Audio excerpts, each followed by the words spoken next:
नमस्कार दोस्तों, मेरा नाम है Sunil Kumar. SK electrical channel पर आपका स्वागत है। दोस्तों हमने कुछ टाइम पहले एक वीडियो बनाई थी जो बार बेंडिंग मशीन के पैनल के बारे में थी। उस वीडियो को देखने के बाद में कुछ हमारे दोस्तों के कुछ कमेंट आए हैं कि इसमें ऑटो मैनुअल कैसे लगेगा, किसी को NONC से कोई प्रॉब्लम हो रही है। NONC की वैसे हमने एक वीडियो इससे पहले भी डाल दी, लेकिन हम इस वीडियो को अच्छी तरीके से दोबारा बना के डाले हैं। उसमें सारे डाउट क्लियर करेंगे। इसमें ऑटो मैनुअल का स्विच भी लगा के दिखाएंगे, उससे ऑपरेट करके दिखाएंगे और बहुत ही ज़्यादा अच्छी तरीके से आपको समझाने की कोशिश करेंगे। अगर आपने दोस्तों ये वीडियो बहुत अच्छी तरीके से ध्यान से देख ली तो आपके सारे डाउट क्लियर हो जाएंगे और ये आप पैनल आसानी से बना पाओगे। और दोस्तों मैं ये भी कहना चाहता हूँ कि हर मशीन में यही पैनल अप्लाई नहीं होता है, तो सभी मशीनों में यही फार्मूला अप्लाई ना करें। जिसका मशीन का पैनल अच्छे तरीके से बना हुआ है और उसमें कोई प्रॉब्लम है तो उसको ही सोल्व करने की कोशिश करें। मेथड कुछ यही रहता है, लेकिन थोड़ा सबका प्रोग्राम चेंज रहता है, बिल्कुल सेम नहीं रहता है 100%।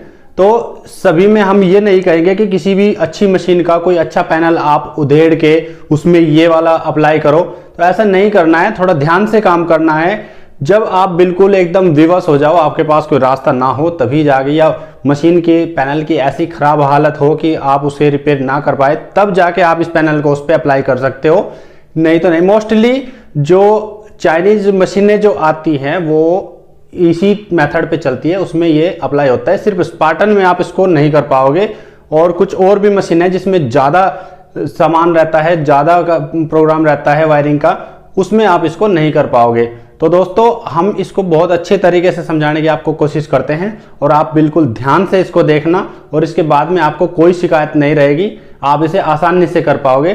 तो शुरू करते हैं। और अगर हमारी वीडियो आपको अच्छी लगे तो हमारी वीडियो को लाइक जरूर करना और हमारे चैनल को सब्सक्राइब जरूर करना दोस्तों, क्योंकि आप सब लोगों की हमें बहुत ज़रूरत है और हमेशा रहेगी।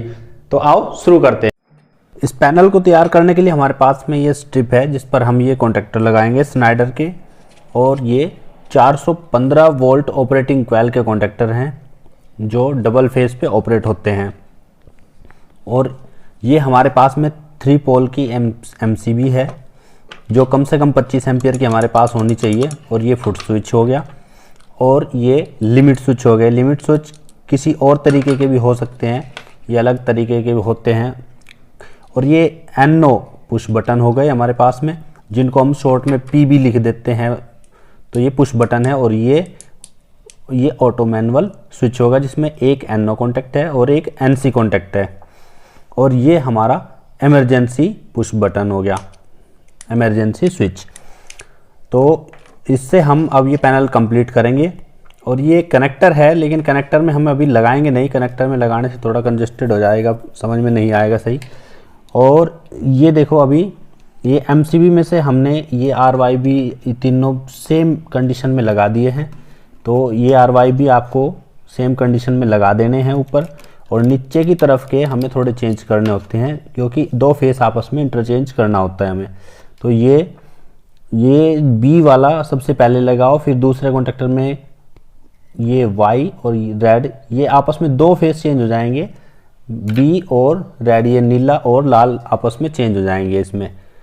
तो इस तरह से ये मोटर की आउटपुट हो जाएगी। इसमें मोटर के लिए इस कॉन्टेक्टर में से तार ये निकल जाएंगे। पावर डायग्राम तो सभी इजीली कर ही लेते हैं, कंट्रोल में दिक्कत आती है, तो फिर भी हम आपको समझा देते हैं कि आपको इस तरह से ये लगा देने हैं। मोटर की आउटपुट यहाँ से ले लेनी है। सिर्फ 2 फेस एक कॉन्टेक्टर में आपस में इंटरचेंज कर देना, बाकी सब में सेम रहेगा। यहाँ पे ये चेंज हो गए। अब इसमें ये आउटपुट होगी RYB RYB RYB, ये हो गया। और ये RYB और ये BYR कर दिया हमने, यहाँ पे ये इंटरचेंज कर दिया, ये मोटर के लिए हो गए। तो अभी हम इसमें इनपुट देंगे। तो ये MCB में मेन सप्लाई इनपुट देंगे हम। और पहले हम ये सामान देख लेते हैं सब। ये 2 तार हम ले लेते हैं ऑपरेटिंग कॉइल में सप्लाई देने के लिए, यानी कंट्रोल डायग्राम को शुरू करते हैं हम। यहाँ से शुरू होता है हमारा कंट्रोल डायग्राम। तो कोई से 2 फेस, क्योंकि हमारी 440 की या 415 वोल्ट की ऑपरेटिंग कॉइल है, तो हमें 2 फेस इसमें देने पड़ेंगे। सबसे पहले हम ये एक ब्लैक वायर A2 को कंप्लीट कर लेते हैं हम इसके। सबसे पहले A2 में सप्लाई दे देंगे। तो यहाँ से दोनों तार हमने MCB में लगा दी, 2 फेस हमने ले लिए। तो ब्लैक वायर से सबसे पहले हम A2 कंप्लीट कर लेंगे ऑपरेटिंग कॉइल का कॉन्टेक्टर की। तो ये कॉर्नर में देखो, ये यहाँ पे A2 रहता है और इसमें हम सबसे पहले लगा देंगे, दोनों A2 आपस में लूप कर देंगे हम। तो ये कॉर्नर में दोनों कॉन्टेक्टरों में हम A2 में लगा देते हैं, यहाँ से इसको लूप कर देते हैं दूसरे कॉन्टेक्टर में। तो A2 का प्रोग्राम इतना ही है, ये कंप्लीट हो जाएगा यहाँ पे। तो यहाँ तक ये A2 का प्रोग्राम कंप्लीट। तो इसके बाद में फिर हम जो है वो रेड वायर की वायरिंग का देखेंगे। सबसे पहले हम उसको इमरजेंसी में दे देंगे। तो ये रेड वायर सबसे पहले डायरेक्ट ये इमरजेंसी में चली जाएगी। इमरजेंसी पुश बटन में NC कॉन्टैक्ट लगा रहता है, ये NC कॉन्टैक्ट है इसमें। तो ये यहाँ पे चली गई। अब यहाँ से हम 2 वायर को आउटपुट में लेंगे, इमरजेंसी से हम 2 वायर आउटपुट लेंगे और ये दोनों ही वायर हमें एक लिमिट स्विच जो रिवर्स का है उसमें और एक जो होम पोजीशन का लगा रहता है उसमें, इन दोनों में एक एक वायर चली जाएगी। तो पहले हम इनको लिमिट स्विच को रख के इनको यहाँ से मार्कर से हम लिख देते हैं कि कौन सा हम किसके लिए यूज करेंगे। तो ये होम पोजीशन जहाँ पे मशीन आके खड़ी रहती है, रुक जाती है वापस आके, और जहाँ से वापस आती है यानी रिवर्स लेके जहाँ से वापस आती है, ये उस तरफ हम यूज़ करेंगे लिमिट स्विच। तो लिमिट स्विच भी अलग अलग तरीके के हो सकते हैं, तो हमारे पास में ये अवेलेबल हैं भी, तो हम इनको लगा देते हैं। तो आपको सिर्फ NC पे ध्यान देना है, लिमिट स्विच किसी भी तरह का हो। तो यहाँ पे मशीन जहाँ होम पोजीशन लिख दिया हमने, यहाँ पे जहाँ मशीन रुकी रहती है वहाँ पे ये लिमिट स्विच यूज किया है, और जहाँ से वापस कट होके आती है वहाँ पे ये यूज किया है। उसमें 4 तार लगेंगे और जहाँ पे रुकी रहती है उसमें 2 तार लगेंगे। तो अभी हम 4 तार और 2 तार अपने पास में ले लेते हैं। तो जिसमें पहले 4 तार लगेंगे, रिवर्स वाले लिमिट स्विच को हम ले लेते हैं। इसके बीच के पॉइंट NC हैं और साइड वाले NO हैं। तो पहले हमें NC का प्रोग्राम सेट करना है। तो लिमिट स्विच से जो तार गया है उसको पहले हम NC में जोड़ देंगे। अभी हमें इसको डायरेक्ट वैसे ही हम लगा के दिखा रहे हैं, लेकिन इसमें जो हमने 4 तार लिए हैं वो उससे कनेक्ट करेंगे हम इसको। अभी सिर्फ हम इसका संपर्क आपको दिखा रहे हैं। तो इस तरह से ये तार इसमें पहुंचा दिया जाता है।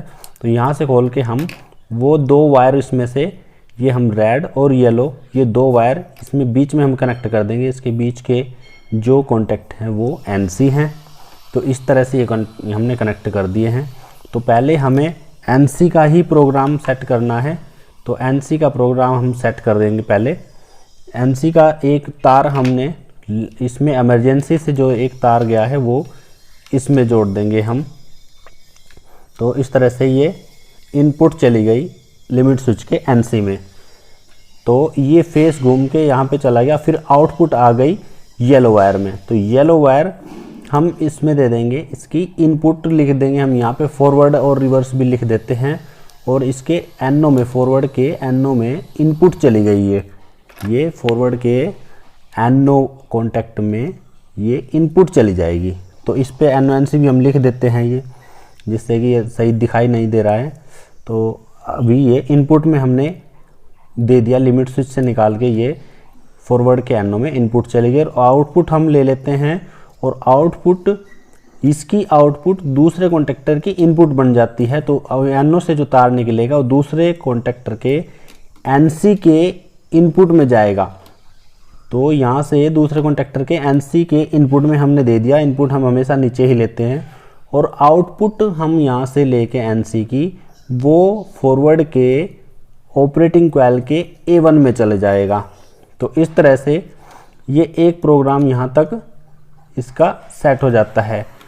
तो यहाँ से सप्लाई हमने यहाँ तक पहुँचा दी। अभी हमारे पुश बटन बाकी हैं। तो पुश बटन और ये फुट स्विच, हम इनका इतना काम रहता है कि हम आपको ये सिंपल सी भाषा में समझा देते हैं कि ये सिर्फ ये टच करने का काम करते हैं सिर्फ, इसका और कोई प्रोग्राम नहीं रहता है ऐसा। ये सिर्फ NO को टच करने का काम करता है। अगर हम इसको डायरेक्ट भी किसी तार से डायरेक्ट NO को टच कर देंगे ऊपर नीचे, तो भी ये ऑपरेट हो जाएगी मशीन। तो इस तरह से हम इसके पहले हम इसमें मेन सप्लाई दे ही देते हैं। तो MCB में यहाँ पे हम मेन सप्लाई दे देते हैं। तो 3 फेज़ की हमने सप्लाई इसमें कनेक्ट कर दी है। इसमें हम एक बार इसकी वोल्टेज भी चेक कर लेते हैं कि वोल्टेज सही है या नहीं है। वोल्टेज सही होने ज़रूरी है ऑपरेटिंग के लिए। तो इस तरह से हमने इसकी इनपुट दे दी है।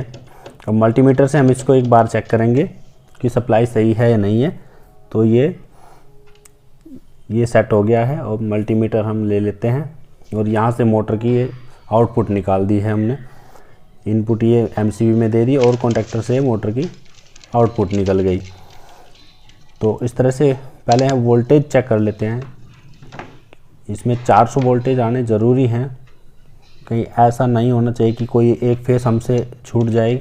अभी तो हमने मोटर नहीं लगाया हुआ तो इसलिए अभी कोई प्रॉब्लम नहीं है, लेकिन जब मोटर रहता है तब दिक्कत हो जाती है। तो अभी हमारी सप्लाई प्रॉपर है। अब हम इसमें आगे बढ़ सकते हैं। तो मल्टीमीटर हम साइड रख देते हैं ज़रा। तो अब हम इसको दे देते हैं फुट स्विच और पुश बटन, ये दोनों हमें कंप्लीट करने थे। तो हम इन दोनों के तारों को लूप कर लेते हैं आपस में, फुट स्विच के और ये हमारा पुश बटन। तो इनको हम आपस में जोड़ देते हैं और एनो के ऊपर नीचे हम फॉरवर्ड में लगा देते हैं, क्योंकि इसका प्रोग्राम इतना ही रहता है कि इसके 2 तार इसको टच करते हैं, एक बार सप्लाई नीचे से ऊपर पहुंचा देते हैं। ये सप्लाई हम आपको मल्टीमीटर से भी दिखा देंगे कि ये कैसे इसको टच करके नीचे से ऊपर सप्लाई को एक बार टच करते हैं, फिर वो होल्ड हो जाती है, फिर ये डायरेक्ट पहुंचती है।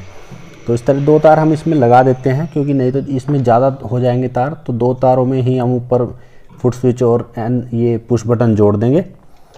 तो इसके ढक्कन हम ये उतार के कवर इसका आपको दिखाएंगे, जिससे आपको थोड़ा दिखाई दे जाए कि कॉन्टैक्टर ऑपरेट हो रहा है या नहीं हो रहा है। तो इस तरह से इन्हीं 2 तारों में हम ये पुश बटन और फुट स्विच को कनेक्ट करेंगे, ताकि अच्छे से आपको समझ में आ जाए। तो इस तरह से हमने इसके कवर उतार दिए हैं और एमसीबी को हम ऑन कर देते हैं। सप्लाई हमारी चालू हो गई है। इसमें जैसे ही सप्लाई चालू हो जाए हम टच करके देखेंगे। अभी हमारा इमरजेंसी ऑफ है तो ये नहीं चलेगा।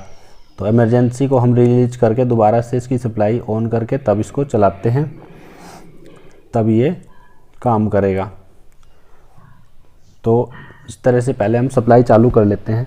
सप्लाई को प्रॉपर चेक करके, सप्लाई का ज़रूर ध्यान रखना चाहिए, सप्लाई हमारी प्रॉपर आनी चाहिए। तो एमसीबी ऑन करके हम सप्लाई देख लेते हैं, आउटपुट में सप्लाई एकदम करेक्ट है। तो अभी हम धीरे चेक करते हुए फॉरवर्ड के एनओ के नीचे आएंगे, जहाँ पे हमने इसमें इनपुट दिया है। यहाँ पे हमें वोल्टेज मिलने चाहिए, यहाँ पे परमानेंट वोल्टेज रहते हैं नीचे। तो यही वोल्टेज हमें नीचे से ऊपर टच करने होते हैं। पुश बटन का और फुट स्विच का यही काम रहता है कि नीचे की सप्लाई को ऊपर एक बार टच करे।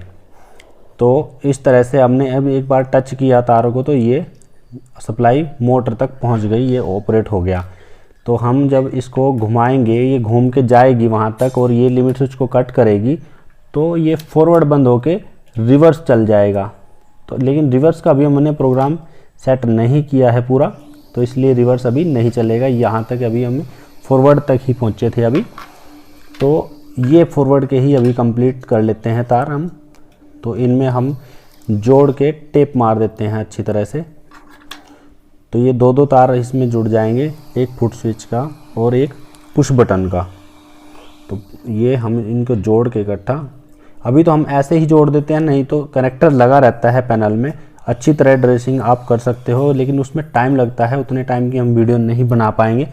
तो इसलिए अभी हम ऐसे ही जोड़ के दिखा देते हैं, क्योंकि आपकी समझ में आना ज़रूरी है। ड्रेसिंग आप बाद में भी कर लोगे।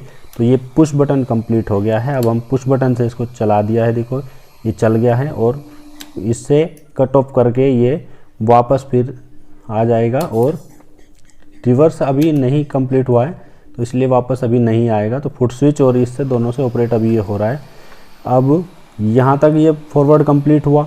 अब हमें रिवर्स की तरफ चलना है। ये रिवर्स का जहाँ होम पोजीशन में हमें एक जो एनसी इसका इमरजेंसी का दूसरा तार एक बचा हुआ था हमारे पास में, तो वो होम पोजीशन के एनसी में लगेगा। तो ये दोनों तार एनसी में ही जाते हैं लिमिट स्विच में, इनका ध्यान रखना चाहिए।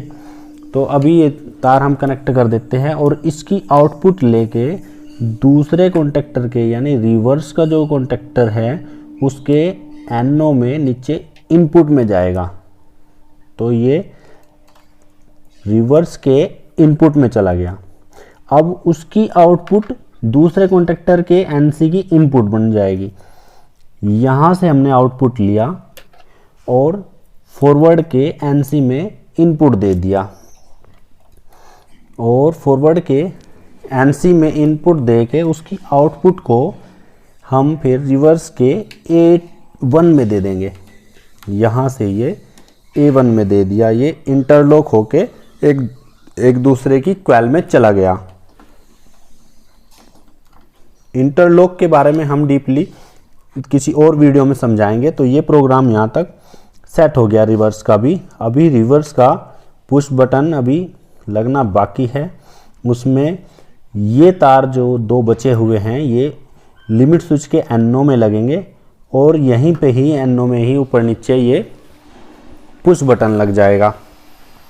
तो इस तरह से रिवर्स लिमिट स्विच के बचे हुए दो तार हम इनमें जोड़ देंगे। अभी दो तार हम इससे ले लेते हैं, यहाँ से इन्हीं दो तारों में हम बाकी के लिमिट स्विच के और पुश बटन के तार जोड़ देंगे जैसे हमने फॉरवर्ड में जोड़े थे, क्योंकि नहीं तो फिर उसमें कॉन्टेक्टर में तार ज़्यादा हो जाते हैं। तो इसलिए दो तार निकाल के इन्हीं में जोड़ देंगे हम अलग से। तो इसमें ये लिमिट स्विच के हो गए और ये पुश बटन के। तो इस तरह से ये कनेक्ट हो गया इसके NO में रिवर्स कॉन्टेक्टर के। तो इस तरह से आपकी समझ में आ रहा होगा सही से। हम इस पर टेप लगा देते हैं और टेप लगा के हम छोड़ देते हैं और ये हमारा रिवर्स का पुश बटन भी चालू हो गया है। अब ये कंप्लीट प्रोग्राम हो गया है रिवर्स फॉरवर्ड का। अब हम इसको अगर दबाएंगे तो ये काम करेगा। ये हम इस पर मार्कर से निशान भी लगा देते हैं। ये फॉरवर्ड हो गया, रिवर्स वो हो गया जो हमने पहले लगाया था निशान। यहाँ तक रिवर्स का प्रोग्राम एकदम कंप्लीट। अब देखो ये चालू हो गई है और यहाँ से कट ऑफ करके अब ये बंद होके रिवर्स चल गया। और होम पोजीशन को हम जब ये प्रेस करेगी मशीन आके यहाँ पे तो ये प्रोग्राम बंद हो जाएगा ऐसे ही। तो ऐसे ही हम इसको रिवर्स को भी चला के देखते हैं। रिवर्स से भी ये प्रोग्राम ये चल गया और होम पोजीशन से ये बंद हो जाएगा। फुट स्विच से भी ये काम करेगा। फुट स्विच से एक बार दबाया तो ये चालू हुआ और फिर लिमिट स्विच कट ऑफ किया रिवर्स का। तो ये सप्लाई भी हम चेक कर लेते हैं। देखो इसमें ये आ रही है, प्रॉपर सप्लाई पहुंच रही है। तो इस तरह से ये लिमिट स्विच को फिर हम जैसे ही कट ऑफ करेंगे तो ये रिवर्स का कॉन्टेक्टर यहाँ से ये चालू हो गया और इस पे भी सप्लाई आ रही है प्रॉपर और ये होम पोजीशन पे आके ये प्रोग्राम बंद हो गया। तो इस तरह से अब बारी आ जाती है। अभी तक तो हमने देखा कि ये हमने फॉरवर्ड का या रिवर्स का बटन दबाया और ये चालू हो गई और होल्ड हो रही है। अब बारी आती है ऑटो मैनुअल की। ऑटो मैनुअल का मेन पॉइंट था जो हमें पिछली वीडियो में कमेंट आया था कि ऑटो मैनुअल नहीं लग पा रहा है। तो हम इसको लगा के दिखाते हैं कि कैसे लगेगा। इसमें सिंपली एक NO कॉन्टैक्ट दे दिया हमने और एक NC। तो अभी तक हमने देखा कि जैसा हमने एक बार चालू किया तो ये होल्ड हो रहा था, लेकिन जैसे हम ऑटो मैनुअल कनेक्ट कर देंगे तो ये ऐसा नहीं होगा। तो इसमें हम एक NC कॉन्टैक्ट एक NO कॉन्टैक्ट लगा देंगे। सबसे पहले हम NO कॉन्टैक्ट का ही ले लेते हैं और इसको फॉरवर्ड के जो इनपुट है NO का उसको निकाल के पहले उनके तारों को हम इसके एक तार में जोड़ देंगे।